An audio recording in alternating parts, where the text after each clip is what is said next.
لله رب العالمين قل هو الله احد الله الصمد لم يلد ولم يولد ولم يكن له كفوا احد لا الہ الا اللہ محمد رسول اللہ اللہم صلی اللہ محمد وعلی آل محمد. یا بابا معصوم شاہ بخاری جڑے لوگ تیرے در تے آئے مولا کریم اس پاک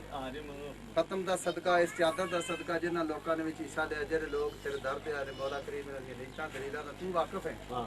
اللہ سونیا اپنے حبیب دا صدقہ تیرا پیارا تیرا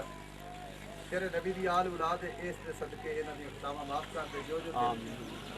لے کے تکلیفاں آئے نے اور دل دیاں خواہشاں لے کے صدقہ مدینے پاک دیاں گلیاں دا مولا کریم انہاں دی خطاواں معاف فرما صدقہ دستگیر پیرا دے پیر دا.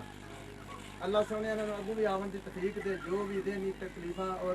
دینی ٹینشن اللہ سودا کرم کرے صدقہ پاک حبیب دے جوڑیاں. مولا کریم کرم کر دے اپنے حبیب دا صدقہ غیبی مدد فرما جو لوگ تکلیفاں لے کے آئے نے ٹینشناں لے کے آئے نے تو ولی اللہ دا ولی سید پاک ہے نبی دی آل اولاد ہے دلیلاں دلیلاں دا واقف ہے. مولا کریم کرم کر دے صدقہ اپنی پاک بارگاہ اللہم صلی اللہ علیہ وسلم.